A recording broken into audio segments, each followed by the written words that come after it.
Sycamore Crossing, Wyoming Territory, 1886. The schoolhouse sat at the eastern edge of town, where the road widened and the cottonwood trees grew thick enough to give real shade through the longest afternoons of a Wyoming summer. Fletcher Dane had ridden past it every weekday morning for 6 weeks before he admitted to himself, with the particular honesty a man learns after enough time living alone, that he was not taking that road because it was the most direct route to the feed merchants. He was 48 years old, and he was not generally given to pretending otherwise about things. She was at the chalkboard when he passed that morning, visible through the window he had begun to glance toward without quite deciding to. Cora Aldrich, 26, moving through the rows of desks, with the measured, quiet confidence of a woman who had chosen this work and meant to do it properly regardless of what else was sitting heavy on her shoulders that particular week, which, Fletcher gathered from the ordinary talk of a small town that knows its own business without being asked, was a considerable amount. He reined in at the fence, as he had, he supposed, most mornings for the better part of 2 weeks now. She noticed him through the glass because she was the kind of woman who noticed most things. And he understood, when she came to the door during the noon recess, that she had been noticing him for longer than that one morning. "Mr. Dane," she said, standing at the top of the schoolhouse steps with her arms crossed and her dark hair pinned back under the morning's dust. She was 26. And she stood like a woman twice that age had lived inside her for a year and left its weight behind when it moved on. "You've been riding past my school for some time now." "Have been," Fletcher said. He was not a man who found dishonesty useful in most situations. "The feed merchant is 3 blocks south," Cora said. "Has been since before either of us arrived in Sycamore Crossing." "It has," he agreed. She looked at him for a long moment, the cottonwood leaves moving behind her in the noon wind. Then something in her expression shifted. Not softening exactly, but recalibrating, the way a person adjusts when they realize the calculation they've been running has a new number in it. "Well," she said, "since you're stopped, there's a loose board on the bottom step I've been meaning to report to the school board for a month. If you happen to have a hammer in your saddlebag, I wouldn't turn the help away." Fletcher had a hammer in his saddlebag. He had carried it there for approximately 11 days. Cora Aldrich had come to Sycamore Crossing 4 years earlier as a new bride. Her husband, Nathan Aldrich, had been 31 at the time of their marriage, a rancher's son with a quarter section of good grazing land 2 miles north of town, and a reputation for honest dealing that had made Cora's family back in Cheyenne believe she'd landed well. By most measures, she had. Nathan had been a steady man, not demonstrative, not given to speeches, but steady in the way of prairie country itself, consistent, reliable, capable of endurance over the long kind of seasons that had no drama in them, only weather and work, and the particular satisfaction of land that responded to care. Cora had built a life around that steadiness with the same thoroughness she brought to everything she undertook, learning the rhythms of ranch seasons, much the way she'd once learned her school books, by paying careful attention and not pretending to understand what she didn't yet. Nathan had died 10 months before Fletcher first stopped his horse at the schoolhouse fence. The coroner had ruled it accidental. A rotten board on the south face of the barn roof had given way during an early October storm, and Nathan had gone through it and fallen 12 feet to the floor below. A terrible misfortune for a man who had spent his whole life working barns and outbuildings in Wyoming weather.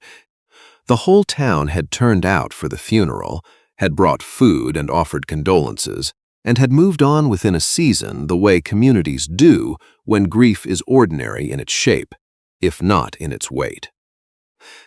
What they had left behind for Cora, alongside the grief itself, was Nathan's cousin Rufus Aldrich, 44 years old, heavy-set, and carrying a resentment that dated back to their grandfather's will, which had left the better quarter section to Nathan's father instead of Rufus's. Rufus had spent the decade since producing reasons why that arrangement was unjust, and within 2 months of Nathan's funeral had produced a creditor's claim, suggesting that debts Nathan had supposedly owed him personally now entitled Rufus, by a specific clause in the deed of trust, to assume the ranch property rather than see it pass to a widow with no children to inherit it directly. The territorial court had frozen the estate pending review. Cora had taken the teaching position at Sycamore Crossing schoolhouse, which paid $40 a month and came with use of the 2 small rooms attached to the building's back wall. She had kept her composure through the first 3 months with a grip that sometimes, late at night, felt less like dignity and more like simply not having the luxury of letting go. She had held on to one thing she had told no one. Fletcher Dane was 48 and had come to Wyoming from Missouri 3 years earlier, carrying savings enough to lease 40 acres at the valley's southern edge, and the particular kind of quiet that settles into a man after the world has rearranged itself around a loss he did not see coming. His wife, Ida, the one who had kept a garden that outlasted her by 2 seasons, and laughed too loud at her own jokes and made coffee strong enough to offend reasonable people, had died of pneumonia 5 years before. Not dramatically. Not the kind of loss that came with a story you could tell cleanly. Simply here, and then not here, and the world continuing on the same as before, except that it was not. He had spent 2 years in Missouri, unable to find a good reason to stay, and 1 year working cattle in Nebraska before something about the wide, flat sky over Wyoming's high plains had convinced him, arriving in Sycamore Crossing that spring, that he had found ground worth settling on. He had noticed Cora Aldrich within his first month. Hard not to, in a town that size, where the new schoolteacher and the contested Aldrich estate were both reliable topics at the feed merchant's counter. He had registered her situation the way a man registers something that sits wrong in the frame. Not as any of his concern, necessarily, but as a thing that stayed visible once noticed. He began riding past the schoolhouse on his way to town sometime around the 3rd week of March, without arriving at a clear reason for it, and had told himself for the first few weeks that his interest was ordinary neighborly attention paid to someone obviously carrying too much weight alone. He had stopped telling himself that sometime around mid-April. They had fallen into an arrangement that neither of them had formally agreed to, the way arrangements sometimes happen when 2 people are both too practical for pretense. Fletcher found reasons to pass the schoolhouse most mornings. Cora found reasons to mention small repairs the school board had not gotten around to addressing. He fixed them. She did not thank him in a way that suggested she needed the help. He did not offer the help in a way that suggested she did. "You're doing it again," she said one afternoon in May, looking out the window at the neat stack of firewood he had left beside the supply door. It was warm enough she would not need it for 3 months, leaving things that weren't asked for. "Board needs wood for winter," Fletcher said, from where he was examining the latch on the supply door that also needed attention. "Easier to stack in May than October." "The school board orders wood in September," Cora said, "as they have every year." "Then you'll have extra," he said. "School board won't complain about extra." She looked at him for a moment with the expression he had begun to recognize. The one that meant she was trying to decide whether to be amused or annoyed and hadn't quite landed yet.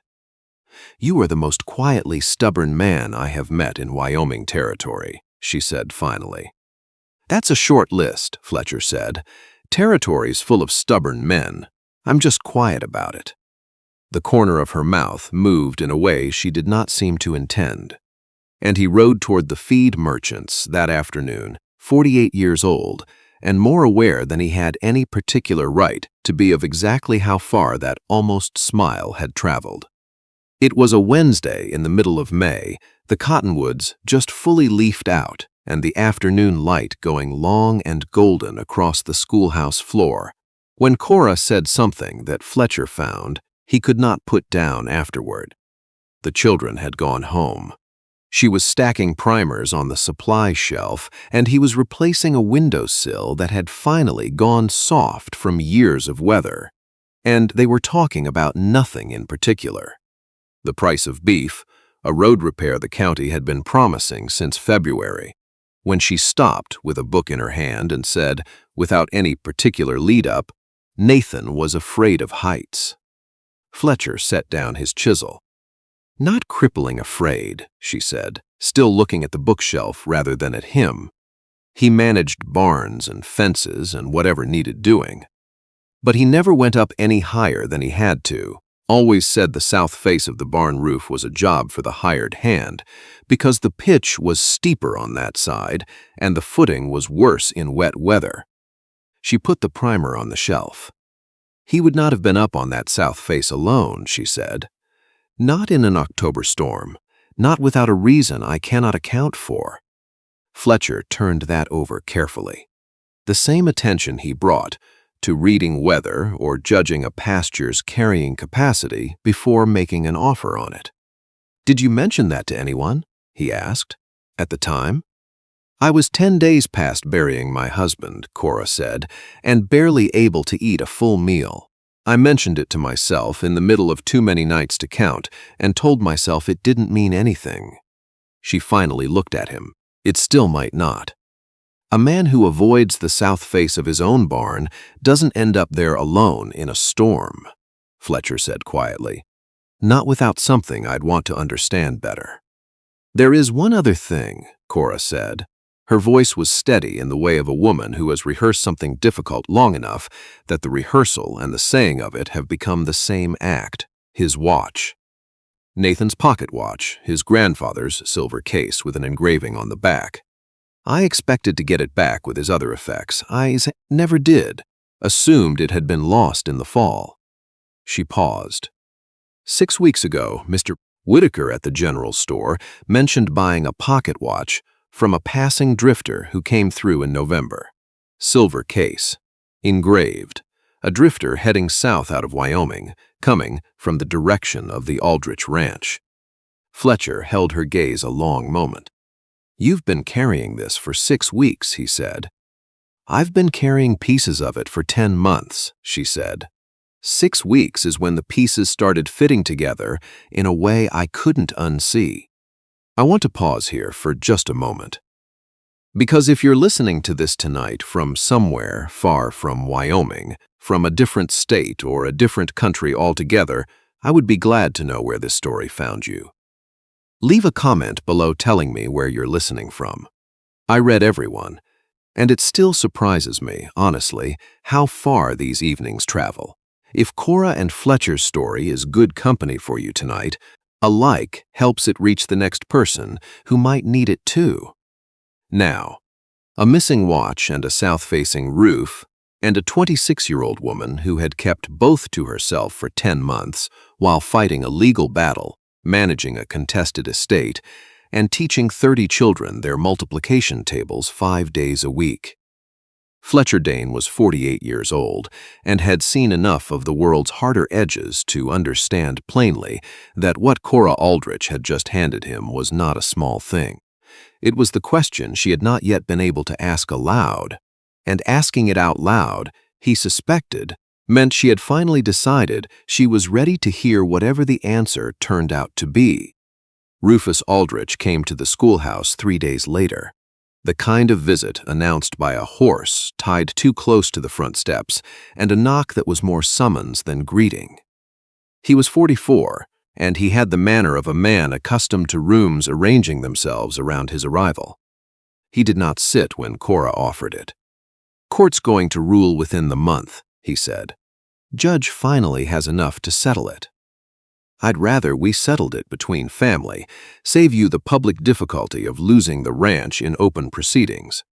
"What exactly are you proposing?" Cora said. Her voice was level in the way of a woman who has rehearsed a conversation and is not going to let it run anywhere she has not prepared for. Sign the deed over to me now, voluntarily, before the ruling. I'll guarantee you 6 months in the schoolhouse rooms, free and clear, while you make other arrangements. That is generous, Cora, considering what the law is likely to hand you otherwise. Generous, she said, for a man who produced a creditor's claim 10 months ago that no one in this county ever heard Nathan acknowledge. Something moved across Rufus's face, gone as fast as it came. Nathan's affairs were more complicated than you knew, he said. No offense intended. Men keep their business separate from their households, as a general rule. Nathan kept no secrets from me, Cora said, as a general rule. Rufus left without the agreement he had come for, and Cora stood in the empty schoolhouse a long time afterward, listening to his horse move away down the road. The urgency in his manner was the thing that stayed with her. A man confident in a legal process does not hurry it along. A man who hurries has a reason he has not disclosed. Fletcher found Harvey Bolt living 2 townships east, on a cousin's property, doing field work and keeping to himself with the settled look of a man who has been maintaining careful distance from something uncomfortable for the better part of a year. Harvey was 55, weathered, and when Fletcher explained plainly why he was asking, went quiet for long enough that Fletcher understood the answer existed and was simply being decided about. I said what I could to the sheriff at the time, Harvey said finally. He said it wasn't enough to change the ruling. Tell me what you said, Fletcher said. Harvey looked at the planes for a moment. Then, I was working the equipment shed that evening, south side of the barn. I heard voices up on the roof before the storm broke. 2 voices, Nathan's and one I recognized. Rufus had ridden out that afternoon. His horse was in the yard, didn't think anything of it. Family coming to visit. But the voices, when I got close enough to make out words, weren't visiting voices. They were arguing. About the ranch. About something Nathan had refused to sign. You heard that clearly, Fletcher said. Clearly enough, Harvey said, and then the storm hit and I went inside. 20 minutes later, Nathan was on the barn floor. He pressed his mouth into a thin line. I told the sheriff Rufus had been on the property. Sheriff said Rufus had confirmed it himself, said he'd stopped by, they'd talked, he'd left before the accident. The visit wasn't in question, only the argument. Did you tell the sheriff what the argument concerned? Fletcher asked. I tried, Harvey said. Sheriff said without more, a family dispute didn't change the nature of an accidental fall. He looked at his boots. Rufus was standing right there when the sheriff said it, and I was a hired hand with no position on that ranch beyond what Rufus was about to inherit. I was not in a condition to argue with 2 men who both wanted the same simple answer.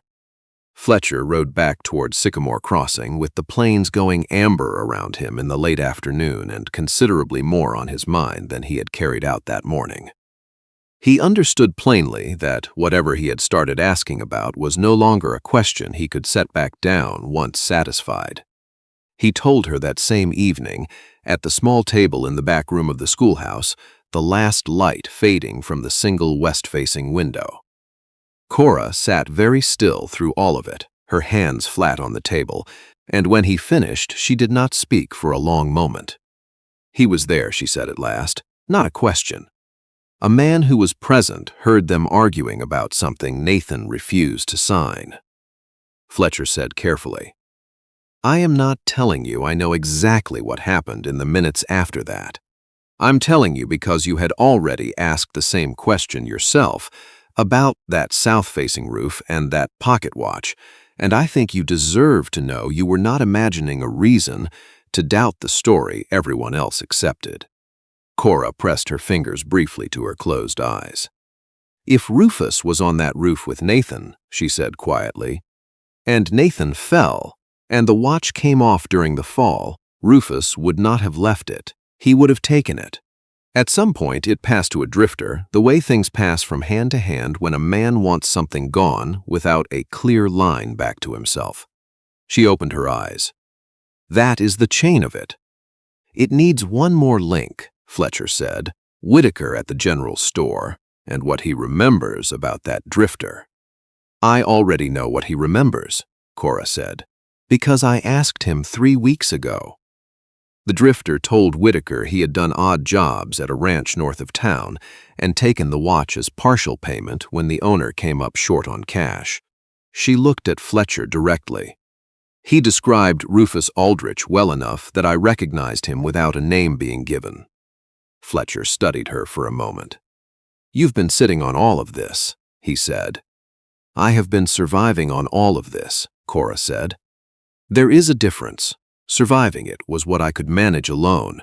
Doing something about it required believing someone would actually listen. She was quiet for a moment. You listened. He did not say anything to that, because some things do not require a response so much as simply being received. You have never once spoken to me about your own losses, she said then, her voice shifting into something more careful. I know you lost your wife. You have never said her name to me. Fletcher turned his coffee cup slowly in his hands. Ida, he said. Pneumonia, 5 years ago. I don't talk about her much because grief is not something I have found words particularly useful for. But I will tell you what she would have said about me riding past your schoolhouse for 6 weeks without a sensible explanation. He allowed himself the smallest pause. She would have said, Fletcher Dane, that fence post is not going to say it for you. Stop riding past it and ask the woman. Cora looked at him for a moment, and something shifted in her expression. Something quieter and more unguarded than the careful composure he had come to read as her usual register. Thank you, she said, for telling me about Ida. Seemed fair, Fletcher said, given what you handed me tonight. They sat together in the gathering dark, and Cora found something she had not expected to find at the end of that day, the specific relief of not having to hold the weight of a thing entirely alone. They brought Harvey Bolt's account to Sheriff Abel Briggs together the following week, along with a written statement from Whitaker at the general store, and Fletcher's own careful notes, comparing the drifter's described route with the known movements of a man who had needed something gone from his possession before the estate proceedings ran their course. They watched the sheriff's expression move through several distinct stages as the pieces assembled themselves in front of him. I took Rufus Aldrich's account at face value, Sheriff Briggs said, because at the time I had no reason to question it. I can see now that was insufficient. He looked at Cora directly. I owe you a more thorough investigation than this case received, Mrs. Aldrich. That is plain. Rufus was brought in 4 days later.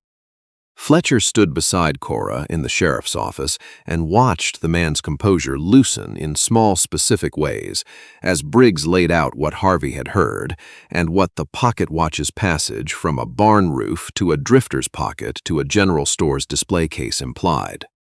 Harvey Bolt left my operation under difficult circumstances, Rufus said. He has no reason to tell a favorable story about me. He has no reason to tell an unfavorable one either, Sheriff Briggs said.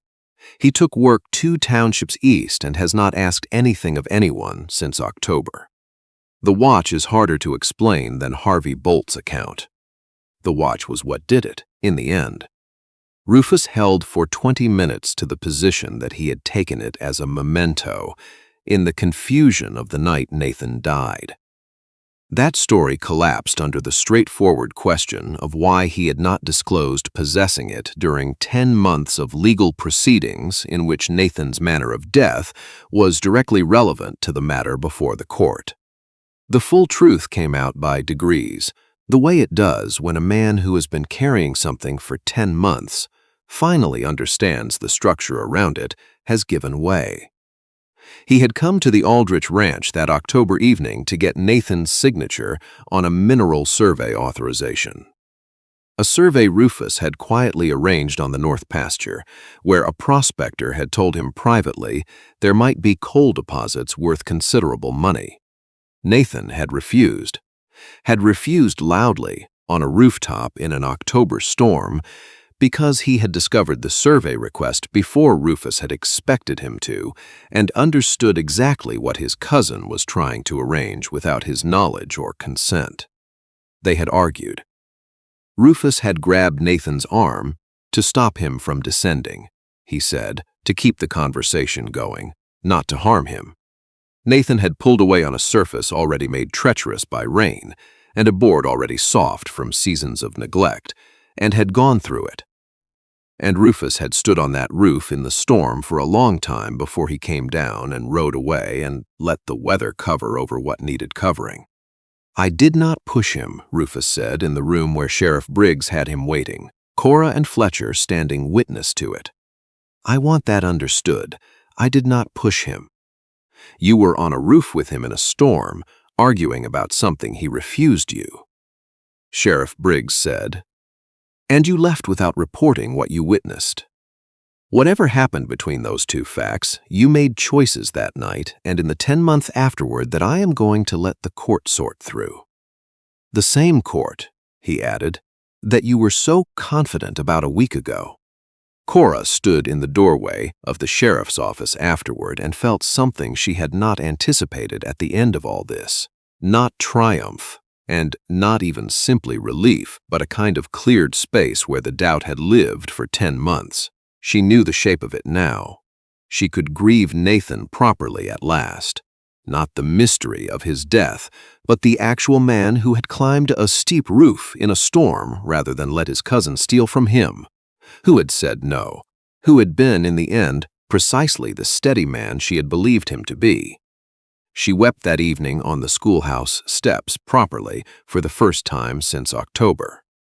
Fletcher sat beside her and said nothing at all, which was exactly what was needed. "I could not do it before," she said, when the words came back to her. "Every time I tried to grieve him honestly, the wrong shape of it would get in the way. The not knowing. The feeling that some part of the story I was building the rest of my life around was a lie, and I couldn't find which part." She was quiet a moment.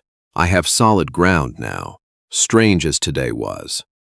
"Grief needs solid ground," Fletcher said. "Hard to lay it down right when you're not sure what you're laying it down on." "You gave me that," she said, "the ground to actually ask." "You had already asked," Fletcher said. "I just helped carry the weight of asking it out loud." The territorial court resolved Cora's inheritance within 6 weeks of Rufus Aldrich's formal charge. The creditor's claim he had used against her, built on a debt Nathan had never acknowledged in writing, collapsed entirely once the events of that October evening were part of the record. The Aldrich North pasture and the quarter section of ranch land settled fully and legally into Cora's name. The mineral survey Rufus had commissioned was included in the settlement as well, which did, as it turned out, indicate a modest coal deposit requiring careful, patient development before it would be worth anything at all. Cora Aldrich, 27 by the time the ruling came through, turned out to have a particular gift for exactly that kind of patience. She kept teaching through the following year while managing the ranch's affairs in the afternoons and evenings with the same methodical attention she brought to 30 children's grammar lessons. She negotiated directly with the survey company, insisting on fair royalty terms and safety provisions that the company's representatives found themselves agreeing to more readily than they had expected from a 27-year-old schoolteacher with ink still drying on a property deed. Fletcher watched all of this from the respectful distance of a man who understood he had spent enough of the previous year pretending his interest was simpler than it was and had no intention of spending another one doing the same. He came to the schoolhouse fence on a Tuesday morning in September, the cottonwoods beginning to turn at their edges and the light going that particular angle it goes in Wyoming before summer finally concedes the season. He waited until she came to the step. "I told you once I had extra time and an axe already in hand," he said. That was mostly true. What was entirely true is that I have been riding past this fence for a year and a half because I could not think of a good reason to stop. To actually stop. "You stopped," Cora said. "Fairly regularly, as I recall." "I mean, stop riding past," he said. "Stop treating the feed merchant as a reason." He was 48 years old and had learned enough from the previous 5 years of his life to understand that the things worth saying are worth saying plainly. "Marry me, Cora Aldrich. Not because either of us lacks something the other one has. You've got a ranch, a coal survey, and 30 students who would follow you anywhere you pointed. But because I've spent a year and a half watching, you carry more than anyone ought to carry alone, and I would like the chance to stand beside you for whatever comes next. Not to carry it for you. Just to be there." Cora stood on the schoolhouse step and looked at this quiet, patient, occasionally infuriating man who had fixed every loose board she'd mentioned, and stacked 2 winters' worth of firewood, without being asked, and listened, without flinching, to the worst question she'd ever had to hand to another person. "Yes," she said, simply, as if the word had been ready for some time and only needed collecting. "One condition," she added. "We build whatever this is as true partners. Equal say on the ranch, equal say on the coal business, equal say on those 40 leased acres of yours. I am not interested in being managed, Fletcher Dane. I am interested in someone who chose me before he had any reason to expect a favorable outcome at the end of it." "I know," he said. "That is most of why I asked." They married that November in the Sycamore Crossing church, the cottonwoods stripped bare and the first hard frost laying silver across the prairie. Harvey Bolt sat in the back row and afterward shook Fletcher's hand without quite being able to say what he meant to, which Fletcher understood well enough that saying it was unnecessary. Sheriff Briggs came and stood a little straighter than a small ranch wedding, perhaps, required, the way a man does when he is trying to be present enough to make partial amends for a case he had not investigated as carefully as he should have the first time around. Cora kept, in the small drawer of her writing desk, the pocket watch, returned to her by the court as part of the property settlement, its engraving worn faint with age but still legible. She kept it not as a trophy of what had been uncovered, and not entirely as grief, but as a reminder of 2 things she intended to carry forward. That Nathan Aldrich had been the man she believed him to be, right up until the end, and that the truth, even when it cost something to find, had turned out to be worth finding. She and Fletcher rode the north pasture fence line every spring after that, when the meadowlarks came back to the high grass, checking the coal operations survey markers, and talking about the ordinary things people talk about when they have built a life together that fits the actual shape of who they are. It became, over the years, its own quiet ritual, the particular happiness of ordinary mornings with someone who chose to be there and keeps choosing, season after season, without condition and without drama. There is something I have turned over many times, thinking about Cora Aldrich and the 10 months she carried a rooftop and a missing watch in silence. She was 26 years old, widowed, fighting a legal battle with a man who had no conscience about using the law as a weapon, and teaching school every morning with 30 children who needed her to be steady regardless of what was sitting on her the night before. She was not carrying that detail about the south face of the barn because she lacked courage. Bravery, if you have lived long enough to know it honestly, requires an audience. You cannot ask the hardest question you have ever had to ask into an empty room and expect the asking to hold. She needed someone to hand it to. Someone who would take it seriously and not make her feel foolish for having carried it alone so long. That is what Fletcher Dane gave her at 48 years old, riding past a schoolhouse fence with a hammer in his saddlebag. Not a rescue, not a solution handed down from above. a person to set the weight beside while she found her own way to the answer. Patience like that is not a single act a person performs once and finishes. It is a choice made morning after morning, fence line after fence line, long before there is any clear reason to keep making it. Most of us have needed that kind of patience from someone. Most of us know the difference between receiving it and going without. Thank you for spending this evening with us out on the Wyoming plains. Wherever you are tonight, whatever room you are sitting in, whatever corner of this country or this world found its way to this story, I hope it was good company. May God bless you and keep you, and may you find, when you most need it, someone willing to stop at your fence. Until the next story finds you, keep writing.